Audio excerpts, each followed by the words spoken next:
SSLCയുടെ പഴയ ബാച്ചിൻ്റെ സംഗമത്തിന് പോയതാണ് ആ സഹോദരി. അപ്പോൾ അവിടെ പോയപ്പോൾ അന്ന് 10ാം ക്ലാസ് പഠിച്ചിരുന്ന ഒരാളെ പരിചയപ്പെട്ട്.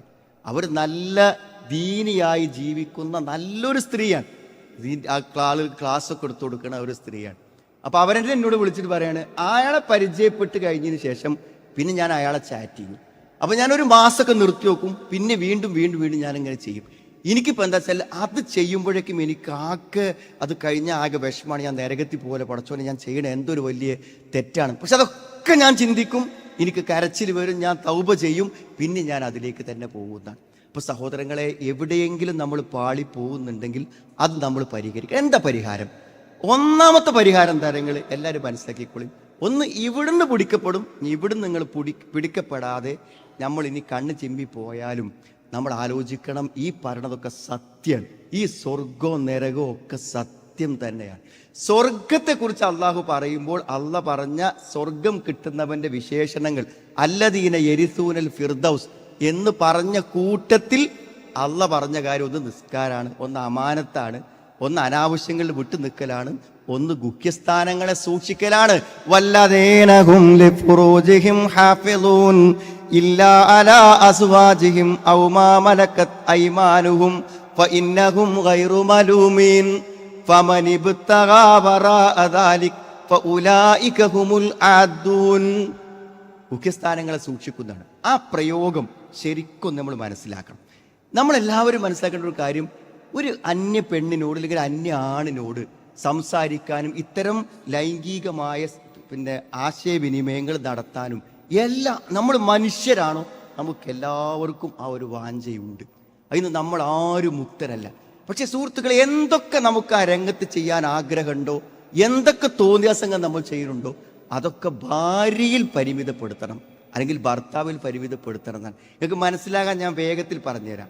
ഒരു പരിഹാരത്തിലേക്ക് ഞാൻ പറയണത്, എല്ലാവർക്കും ആർക്കെങ്കിലും അങ്ങനെ ദുസ്വഭാവമാണെങ്കിൽ നിർത്താനുള്ള മാർഗ്ഗമാണ് ഞാനീ പറഞ്ഞത്.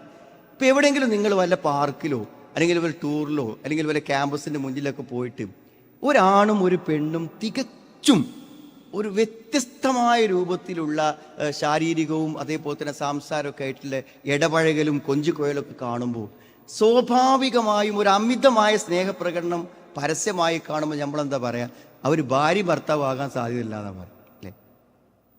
ഒരു ഭാര്യ ഭർത്താവാകാൻ സാധ്യതയില്ല എന്നാ പറയും. എന്താ നമ്മളെ പറയണത്? നമ്മളെല്ലാവരും മനസ്സിലെ സങ്കല്പമാണ്. അതായത് ഭാര്യയും ഭർത്താവും അല്ല അങ്ങനെ ചെയ്യേണ്ടത്, അത് അവിഹിതമുള്ളവർക്ക് അങ്ങനെ ചെയ്യാൻ പറ്റുള്ളൂ. അങ്ങനെയാണ് സുഹൃത്തുക്കൾ, അത് ശരിയാണ്. ഞാൻ പറഞ്ഞത്, ഒരു അന്യ സ്ത്രീയോട് ഇപ്പോൾ നമ്മുടെ ഭാര്യയോട് നമ്മൾ ചെയ്യാത്തത് ഒരു അന്യ സ്ത്രീയോട് ചെയ്യാൻ പറ്റുന്നു.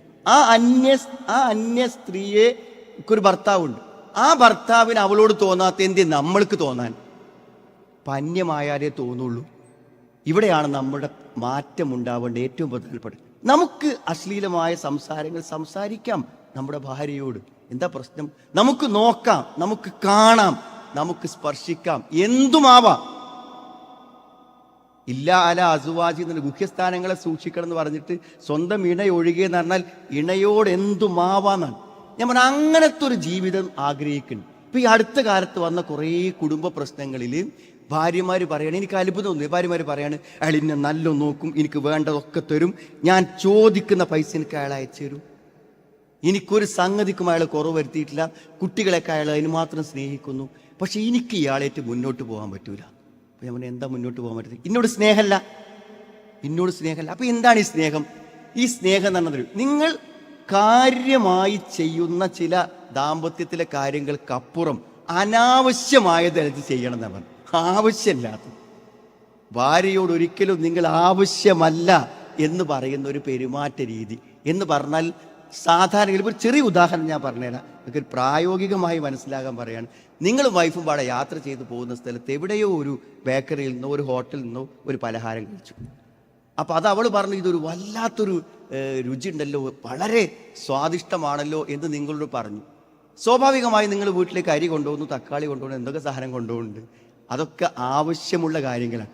പക്ഷെ ഒരു ദിവസം നിങ്ങൾ അതിലെ തന്നെ യാത്ര ചെയ്തപ്പോൾ അവിടെ കയറിയിട്ട് ആ പലഹാരം വാങ്ങി നിങ്ങൾ രാത്രി വീട്ടിലേക്ക് എത്തുന്നു. അന്ന് നമ്മൾ പോയപ്പോൾ കണ്ടില്ലേ, അത് ഞാൻ നിനക്ക് വാങ്ങിക്കൊടുന്ന. സുഹൃത്തുക്കളെ, ജീവിതത്തിൽ നിങ്ങൾ കൊടുത്ത ഒന്നിനുമില്ലാത്തൊരു ഓർമ്മ ആ പലഹാരത്തിൽ ഒരു പക്ഷേ 10 രൂപ വില ഉണ്ടാവും. നിങ്ങൾ അങ്ങനെ എന്തൊക്കെ ചെയ്തു ജീവിതത്തിൽ? 25 കൊല്ലവും 30 കൊല്ലത്തിന്റെയും കുടുംബജീവിതത്തിന്റെ പാരമ്പര്യം പറയുന്നവരെ, നിങ്ങളുടെ ഭാര്യയുടെ മനസ്സിൽ ആ സ്നേഹമുണ്ടെന്ന് അവൾക്ക് പറയാൻ എന്തൊരു ഉദാഹരണമാണുള്ളത്. ഇപ്പോൾ ഒരു 3 മാസം കഴിഞ്ഞിട്ടുള്ള ദമ്പതികൾ പിരിയാൻ നിൽക്കുകയാണ്. അപ്പോൾ ആ കുട്ടികളെ വാപ്പാര് 2 കൗൺസിലർമാർ ചെന്നപ്പോൾ കൗൺസിലർമാർ പറഞ്ഞു കൊടുത്തേ നിങ്ങൾക്ക് ഒന്നിച്ച് പോകാൻ കഴിയൂല.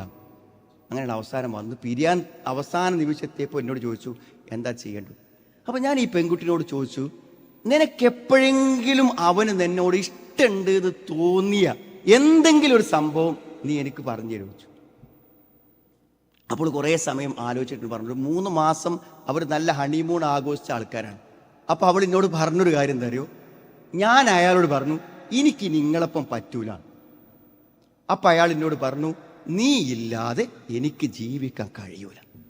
ആ ഒരു വാക്കിൽ മാത്രമാണ് അയാളുടെ മനസ്സിൽ ഞാൻ ഉണ്ടെന്ന് ഞാൻ വിശ്വസിക്കുന്നത് എന്നാണ്. ഒരു പക്ഷെ 40 കൊല്ലം ജീവിച്ച ഭാര്യനോട് നിങ്ങൾ ഇന്ന് പോയിട്ടും ചോദിക്കണം, എന്നോട് എനിക്ക് സ്നേഹമുണ്ട് എന്ന് നിനക്ക് തോന്നിയ എന്ത് പെരുമാറ്റമാണ് എൻ്റെ ഭാഗത്തു നിന്നുണ്ടായത് എന്നുള്ളൊരു പ്രസക്തമായ ചോദ്യം. അപ്പോൾ സുഹൃത്തുക്കളെ, ഒന്ന് റിലാക്സ് ചെയ്ത് ഒന്ന് വർത്താനം പറഞ്ഞ് സംസാരിച്ച് പരസ്പരം കേട്ട് നമ്മൾ മുന്നോട്ട് പോകണം. ഇതില്ലെങ്കിൽ ഒരു പ്രശ്നം തരങ്ങൾ, ഏറ്റവും വലിയ പ്രശ്നം, നമുക്കൊരു പെണ്ണിനോട് പറഞ്ഞാൽ കിട്ടുന്ന സമാധാനം ആരോട് പറഞ്ഞാലും കിട്ടൂല. ഒരാണിനോട് പറഞ്ഞാൽ കിട്ടുന്ന സമാധാനം ആരോട് പറഞ്ഞാലും കിട്ടൂല. അതുകൊണ്ടാണ് നിങ്ങൾ ഫോൺ വിളിക്കാത്ത നിങ്ങളുടെ ഭാര്യ നേരത്തെ ഇവിടെ പറഞ്ഞ പോലെ ഒരാണിനെ തേടിയത്. അവൾക്കൊരാണിനോട് എന്തൊക്കെയോ പറയാനുണ്ട്, അത് കേൾക്കാൻ നമുക്ക് നേരമില്ല, നമുക്ക് സമയമില്ല. അപ്പോൾ ആണിനോട് പറഞ്ഞാൽ കിട്ടേണ്ട സമാധാനത്തിന് ഒരാണിനെ അവൾ തേടുന്നുണ്ട്. നമ്മൾ കൂടെ കിടന്നിട്ടും നമ്മൾ അവൾക്ക് ഫോൺ വാങ്ങിക്കൊടുത്തിട്ടും സിം ഇട്ട് കൊടുത്തിട്ടും നമ്മളോട് പറയാൻ അവൾക്ക് പറ്റുന്നില്ല. അവിടെയാണ് അത് പറയാനുള്ളൊരു അവസരം ഉണ്ടാവുകയും ആ സമാധാനം ആ സമാധാനം ഭർത്താവിനെ കിട്ടുള്ളൂ, ആ സമാധാനം ഭാര്യനെ കിട്ടുള്ളൂ. അപ്പം ആ രൂപത്തിലുള്ള ആ ഒരു ബന്ധം നമ്മുടെ ജീവിതത്തിൽ ഒരു മാറ്റം, ഇന്നുള്ളതിൽ നിന്ന് വ്യത്യസ്തമായൊരു മാറ്റം, അല്പം റൊമാൻറ്റിക്കായി സ്നേഹപൂർവ്വം പെരുമാറാനും നമ്മുടെ മനസ്സിൻ്റെ എല്ലാ ആഗ്രഹങ്ങളും ഭാര്യയിൽ പരിമിതപ്പെടുത്താനുമുള്ള ഒരു മനസ്സ് നമ്മളെ സംബന്ധിച്ചിടത്തോളം വേണം.